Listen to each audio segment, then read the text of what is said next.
Last में इस पति पत्नी की कहानी ने तो रुला ही दिया। जब मैं रात को घर पहुंचा तो मेरी पत्नी ने खाना लगाया। मैंने उसका हाथ अपने हाथों में लिया और कहा, मुझे तुमसे कुछ ज़रूरी बात कहना है। वो शांत बैठकर खाना खा रही थी। उसकी आंखों में कुछ दर्द सा साफ नज़र आ रहा था। अचानक, मुझे नहीं पता कैसे कहूँ, मगर मुझे उसे बताना ही था। मैंने बड़ी शांति से कहा, मुझे तलाक चाहिए। लगा जैसे उसे मेरे शब्दों से कुछ फ़र्क ही नहीं पड़ा, बल्कि उसने मुझसे पूछा, क्यों तलाक चाहिए। मैंने कहा, मैंने उसके सवालों को अनसुना किया तो उसे गुस्सा आ गया। उसने चम्मच उठाकर फेंक दिया और ज़ोर से चिल्लाई, तुम इंसान नहीं हो। उस रात हमने एक दूसरे से बात नहीं की। वो रो रही थी। मुझे पता था कि वो जानना चाहती थी कि आखिर ऐसा क्या हुआ जो हमारा रिश्ता टूटने की कगार पर आ गया है। पर मेरे लिए उसके सवालों का जवाब दे पाना नामुमकिन था। मैं अब किसी और से, प्रिया नाम था उसका, प्यार करने लगा हूँ। अब मुझे उससे प्यार नहीं रहा। मैंने उसे उसके बरसों का प्यार की सज़ा दी थी। भरे मन में मैंने तलाक के पेपर तैयार किए। उसमें लिखा था कि वह पूरा घर और कार कंपनी 30% शेयर ले सकती है इस तलाक के बदले में। लेकिन उसने उन पेपर को देखा और उसके टुकड़े टुकड़े कर दिए। वो औरत जिसने मेरे साथ जीवन के 10 साल बिताए थे, वो आज मेरे लिए अनजान हो चुकी थी। मुझे इन 10 सालों का जो उसने मेरे लिए बर्बाद किया, मगर मैं क्या करूँ। जो हो चुका उसे मैं बदल नहीं सकता था, क्योंकि मैं किसी और को अपनी पत्नी से भी ज़्यादा प्यार करने लगा था। आखिरकार उसके सब्र का बांध टूट गया और वो फूट फूट कर मेरे सामने रोने लगी। मेरे लिए उसका रोना एक तरह से उसकी रिहाई का तरह था। तलाक की ये बात जो कई दिनों से मुझे परेशान कर रही थी, अब बिल्कुल साफ़ हो चुकी थी। अगले दिन मैं घर काफ़ी लेट आया। मैंने देखा कि वो टेबल पर बैठकर कुछ लिख रही थी। मैंने शाम का खाना नहीं खाया था, लेकिन फिर भी मैं सीधे ऊपर जाकर अपने कमरे में सो गया, क्योंकि पूरा दिन प्रिया के साथ रहने और कई जगह घूमने के बाद मैं थक चुका था। वो शायद रात को उसी टेबल पर लिखते लिखते सो गई थी। सुबह उसने तलाक देने की शर्तें बताई। वो मुझे कुछ भी लेना नहीं चाहती थी। उसे सिर्फ तलाक से पहले 1 महीने का समय चाहिए था। उसने आग्रह किया कि इस 1 महीने में हम दोनों वही पुराना वाला जीवन जिए जितना संभव हो सके, क्योंकि आने वाले महीने में हमारे बेटे की परीक्षा है। वह नहीं चाहती थी कि हमारे बेटे के टूटे रिश्ते का प्रभाव उसकी पढ़ाई पर पड़े। मुझे भी यह ठीक लगा, मगर वो कुछ और भी चाहती थी। जैसे शादी के दिन मैं उसे उठाकर अपने शयन कक्ष ले गया था, उसी तरह हर रोज़ 1 महीने तक मैं वैसे ही शयन कक्ष उठाकर मुख्य द्वार तक ले जाऊं। मुझे लगा ये पागलपन है, मगर इन आखिरी दिनों का थोड़ा अच्छा बनाने के लिए मैंने उसकी यह शर्त स्वीकार कर ली।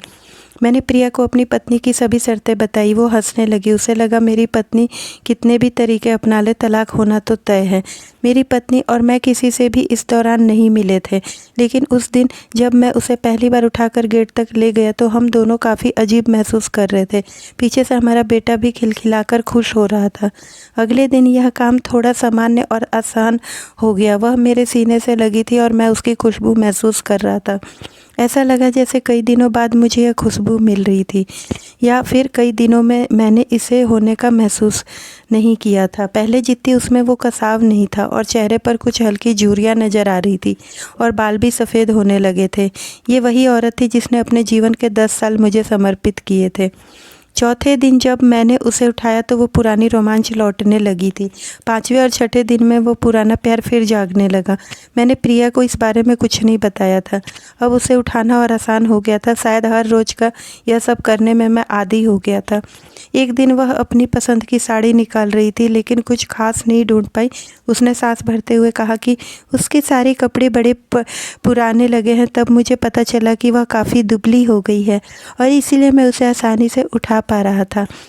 मेरे दिल को एक झटका सा लगा। उसने अपने दिल में काफ़ी सारा दर्द छुपा रखा था। पता नहीं कैसे मैं आगे बढ़ा और उसके सिर को झुककर देखा। अचानक हमारा बेटा आया और बोला, पापा, ये तो मम्मा को उठाकर बाहर ले जाने का समय हो गया है। उसके लिए अपने पापा द्वारा मम्मा को इस तरह उठाकर ले जाते हुए देखना जीवन का अभिन्न हिस्सा बन गया था। मेरी बीवी ने हमारे बच्चे को बुलाया और ज़ोर से उसे गले लगा लिया। मैंने अपना चेहरा दूसरी तरफ कर लिया। मुझे लगा कहीं मैं अपना निर्णय न बदल लूं। मैंने अपनी पत्नी को रोज़ की तरह उठाया और बेडरूम से सिटिंग रूम होते हुए हॉल तक ले गया। उसने प्यार से अपने दोनों हाथ मेरे गर्दन के आसपास रख दिए। मैंने उसे ज़ोर से पकड़ रखा था, बिल्कुल हमारे सुहागरात की तरह। मगर उसका इतना कम वज़न मुझे परेशान कर रहा था। महीने के आखिरी दिन जब मैं उसे उठाने गया तो मेरे एक कदम भी चल पाना मुश्किल हो रहा था। हमारा बेटा स्कूल जा चुका था। मैं अपनी पत्नी को कार से ऑफिस गया, कार से कूदकर बाहर आ गया बिना कार के लॉक किए। मुझे डर था कि अब एक पल की भी देरी मेरा इरादा बदल देगा। मैं ऊपर गया, प्रिया ने दरवाज़ा खोला और मैंने उससे कहा, सॉरी प्रिया, अब मैं अपनी पत्नी से तलाक नहीं लेना चाहता। उसने मुझे देखा और मेरे सिर पर हाथ फेरकर कहा, तुम्हें बुखार तो नहीं है? मैंने उसका हाथ हटाया और कहा, सॉरी प्रिया, अब मुझे अपनी पत्नी से तलाक नहीं चाहिए। हमारी शादीशुदा ज़िंदगी शायद हम दोनों को ध्यान न देने की वजह से बोरिंग हो गई थी, लेकिन इसका मतलब यह कतई नहीं कि हम एक दूसरे से प्यार नहीं करते। अब मुझे एहसास हुआ है कि जिस दिन मैं उसे शादी करके अपने घर लाया था, उस दिन से जीवन के आखिरी दिन तक मुझे उसका साथ निभाना है। प्रिया के होश उड़ गए। उसने मुझे एक जोरदार चाटा जड़ दिया मेरे मुंह पर। वह रोने लगी और दरवाज़ा अंदर से बंद कर लिया। मैं सीढ़ियों से नीचे उतरा और आकर अपने कार में बैठ गया। आगे एक फूल वाले की दुकान पर रुका और अपनी प्यारी पत्नी के लिए एक सुंदर सा गुलदस्ता लिया। दुकानदार ने पूछा कि इस पर क्या लिखना है। मैंने मुस्कुराते हुए कहा कि मैं तुम्हें जीवन का आखिरी दिन तक यूं ही उठाता रहूँगा, मेरी अर्धांगिनी। उस शाम जब मैं घर आया हाथों में गुलदस्ता लिए, मेरे चेहरे पर एक मुस्कान थी। मैं ऊपर अपने कमरे की तरफ भाग कर गया, लेकिन तब तक वह मुझे छोड़कर इस दुनिया से जा चुकी थी, हमेशा के लिए। वो कई महीनों से कैंसर से लड़ रही थी, लेकिन मैं प्रिया के साथ इतना खोया हुआ था कि कभी ध्यान ही नहीं रखा। उसे पता था वह जल्दी ही मुझे छोड़कर जाने वाली है, इसलिए वह मुझे और मेरे बेटे के रिश्ते को टूटने से बचाना चाहती थी। मैं नीचे उससे तलाक लेना चाहता था, लेकिन फिर भी उसने मुझे अपने बच्चे की नज़रों में एक प्यारा पति और पिता बना दिया था।